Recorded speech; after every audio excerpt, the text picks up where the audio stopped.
আসসালামু আলাইকুম রহমতুল্লাহ। আমরা আজকে যে মেশিনটা আনবক্সিং এবং ইনস্টলেশন করব সেটা হচ্ছে সিটি ওয়াটার পিউরিফায়ার ব্র্যান্ডের সিটি গোল্ড মডেল। এটা মূলত রিভার্স অসমোসিস টেকনোলজির একটা ওয়াটার পিউরিফায়ার, যেটাকে আমরা আরও টেকনোলজি বলি। তো আমরা প্রথমে এটাকে আনবক্সিং করব। তো এটা হচ্ছে যে 6 স্টেজ ওয়াটার পিউরিফায়ার আরও প্লাস মিনারেল।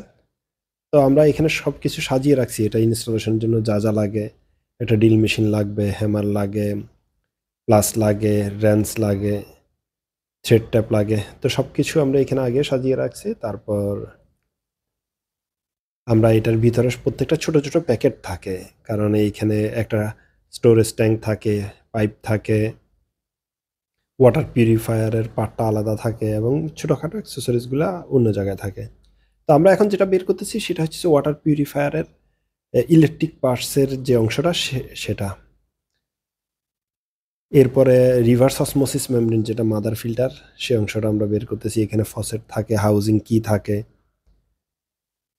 হাউজিংগুলোকে টাইট দেওয়ার জন্য, এবং ছোটোখাটো আরও বিভিন্ন অ্যাক্সেসরিজ থাকে, এবং যে হাউজিংগুলো আলাদা থাকে। এই যে দেখেন আপনারা, আমরা হাউজিংগুলো বের করলাম যেগুলোর ভিতরে ফ্রি স্টেজ ফিল্টারগুলো থাকে।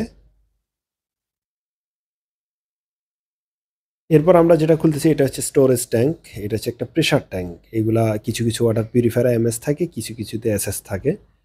তো আমাদেরকে অনেকেই আমরা ভুল জানি যে এসএস মানে ভালো, প্লাস্টিক মানে খারাপ। আসলে এসএস হোক, এমএস হোক, এগুলো এসএস এর আসলে হয় না। এসএস মানে স্টেনলেস স্টিল, এমএস মানে মোল্ড স্টিল, সবগুলো এমএস এরই হয়। তো আসলে এমএস হোক আর এই প্লাস্টিক হোক, ভিতরে কিন্তু ব্লাডার প্লাস্টিকেরই থাকে। তো এটা একটা স্ট্যান্ড থাকে, সবসময় স্ট্যান্ডে এইভাবে বসিয়ে দিবেন। তো যে আসলে কিছু যে যেটাই নিয়ে থাকে আর কি, ওয়াটার পিউরিফায়ারে কোনোটাতে প্লাস্টিক আছে, কোনোটাতে এমএস আসে। তো আমরা এখন যে ওয়াটার কানেক্টর একটা আপনারা পার্টস পাবেন, সেখানে আমরা থ্রেড ট্যাপ লাগিয়ে নিচ্ছি। তো আমাদের পুরো ভিডিওটা দেখলে আপনারা বুঝতে পারবেন যে আমরা খুব স্লো মোশনে আস্তে আস্তে করে এটা ইনস্টলেশনটা দেখিয়েছি। আশা করি যে কেউ এটা ইনস্টলেশন করতে পারবেন। তো আমরা ওয়াটার কানেক্টরে ভালোভাবে থ্রেড ট্যাপ লাগিয়ে নিলাম, এবং ওয়াটার কানেক্টর এটা হচ্ছে নিপেল বলা হয়, নিপেলটাকেও লাগিয়ে নিলাম। এই যে এই অংশটা দেখবেন নিপেল। তারপর আমরা স্টোরেজ ট্যাঙ্কের মুখেও আমরা থ্রেড ট্যাপ লাগিয়ে নিলাম। এখানে থ্রেড ট্যাপ লাগাতে হয় না, তারপরে মাঝে মধ্যে আবার লিকেজ করে, যেহেতু ভিতরের প্রেশারটা 30 PSI প্রেশার থাকে। তো আমরা ট্যাঙ্ক বাল্বটা লাগিয়ে নিলাম। এখন আমরা রিভার্স অসমোসিস মেমব্রেনটা খুলবো। রিভার্স অসমোসিস মেমব্রেনটা খুলে এটা এটা হচ্ছে মাদার অফ ফিল্টার। আমরা এইখানের পাইপ লাগানো থাকে, পাইপটা খুললাম।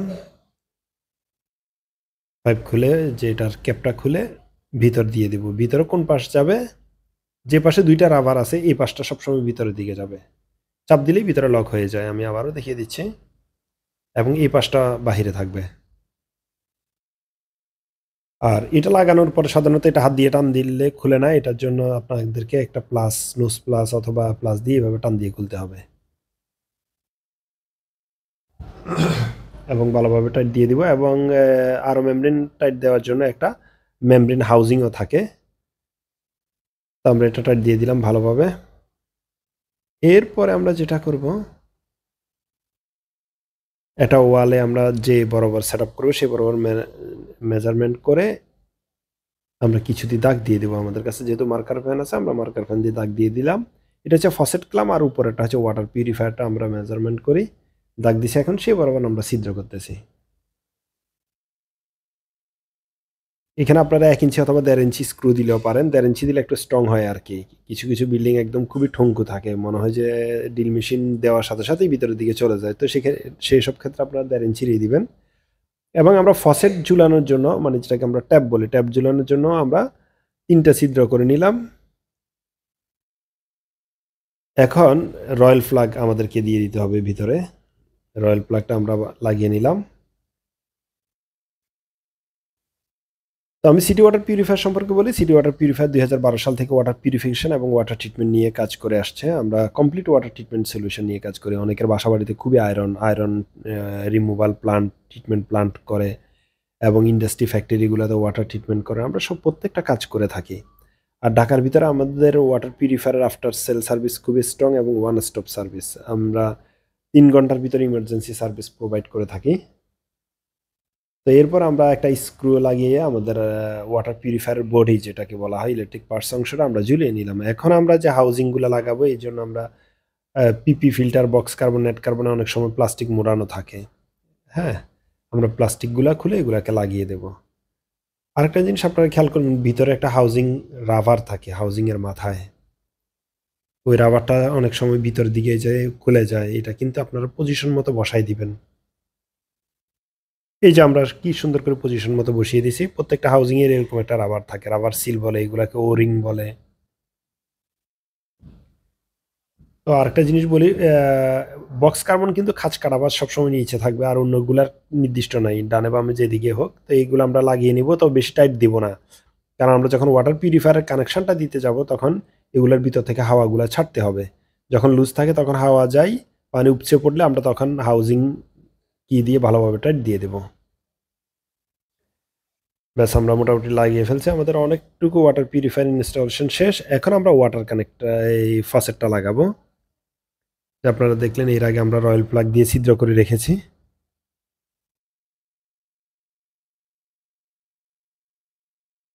ভালোভাবে টাইট দিয়ে দিতে হবে এবং খুব সমানভাবে করতে হবে, নাহলে ফসেটগুলো কিন্তু বাঁকা দেখা যায়। এটা হচ্ছে মোস্ট ইম্পর্টেন্ট। ফসেটের ভিতরে ছোট ছোট কিছু পার্টস আছে, এটা একটা হারাই যাবে মানে হচ্ছে আপনার পানি লিকেজ করবে। আপনারা প্রথমে এরকম একটা ট্রে পাবেন, ট্রের ভিতরে ফসেটটা ঢুকে দিবেন, তারপরে একটা এরকম রাবার পাবেন। অনেক সময় এরকম রাবার সিলগুলো থাকে না, তাও সমস্যা নাই। তারপর আমরা ফসেটের উপরে রাখবো, রাখি নিচে এরকম একটা টাইট দেওয়ার জন্য আবার রাবার সিল দিয়ে দিব। তারপরে এই যে এভাবে টাইট দিয়ে দিব। কিছু কিছু ক্ষেত্রে এই জায়গায় নাট থাকে, এটাকে আমরা ভালোভাবে টাইট দিয়ে দিব। এই এভাবে ঘুরলে এই 3টা জিনিস খুবই ইম্পর্টেন্ট, এটা আমি পরে দেখাচ্ছি এগুলার কাজ কি। তো আমাদের এখানে 4টা পয়েন্ট আছে। এটা হচ্ছে সে ড্রেনেজ লাইন, এটা হচ্ছে সে ট্যাঙ্কের লাইন, এখান থেকে ট্যাঙ্কের লাইন যাবে, এখান থেকে ট্যাপের লাইন যাবে। যদি আপনাদের এটা যদি শুধু রিভার্স অসমোসিস হয়, মিনারেল টেকনোলজি না হয়, তাহলে কিন্তু আপনারা এ পাশে ট্যাঙ্ক দিবেন আর উল্টা পাশে ফসেট দিবেন। এসএম এটা হচ্ছে সে আপনাদের ড্রেন লাইন। এই পানি দিয়া রিভার্স অসমোসিস মেশিন যতক্ষণ চলবে ততক্ষণ ফ্লো লেখাওয়ালা যে লাইনটা আসছে, টিটা আসছে, এখান দিয়ে সবসময় পানি পড়বে। আর এটা হচ্ছে আমাদের ফসেটের লাইন, আমি আবারও দেখিয়ে দিচ্ছি। এটা ফসেট, তারপর মাঝকে এটা হচ্ছে সে ট্যাঙ্ক, এটা হচ্ছে ট্যাঙ্কের লাইন, আর ওই যে ফ্লো লেখাওয়ালাটা হচ্ছে ড্রেন লাইন।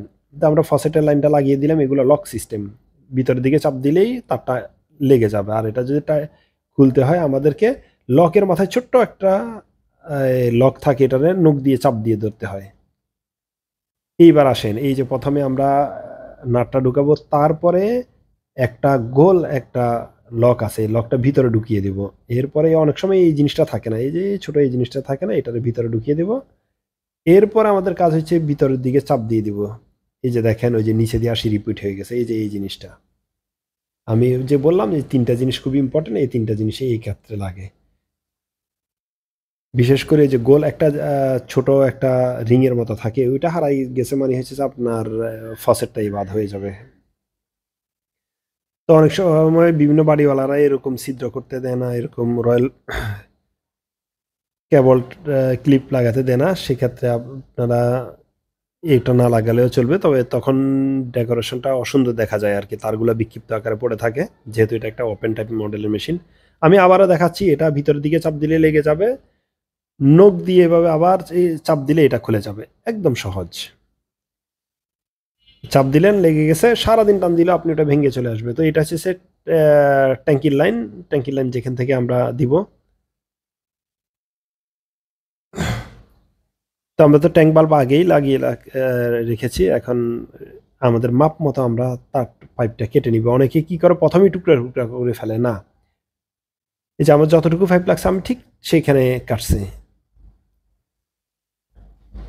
এরপরে আমরা এই যে এটা হচ্ছে ড্রেন লাইন, দেখেন ড্রেন লাইন আমরা যেখান থেকে নিয়েছি সেটা দেখতে পেলেন আপনারা। এইভাবে লাইনটা আমরা, এটা আপনার বেসিংয়ের গোড়ায় বেসিনে দিয়ে দিতে পারেন, সিনকে দিয়ে দিতে পারেন, এরকম বাথরুমে দিয়ে দিতে পারেন। আমরা বাথরুমে দিচ্ছি। এখন আমরা যেখান থেকে পানির লাইনটা ওয়াটার পিউরিফায়ারে দিব, আমরা বেসিন থেকে দিচ্ছি। এই যে দেখেন, বেসিনের লাইন বন্ধ করে দিছি, স্টপ ককটা বন্ধ করে দিছি, এখন আর বেসিনে পানি যাচ্ছে না। আমরা এখানে একটা কনভার্টার ফিট করব, যেটাকে আমরা ওয়াটার কানেক্টর বলি।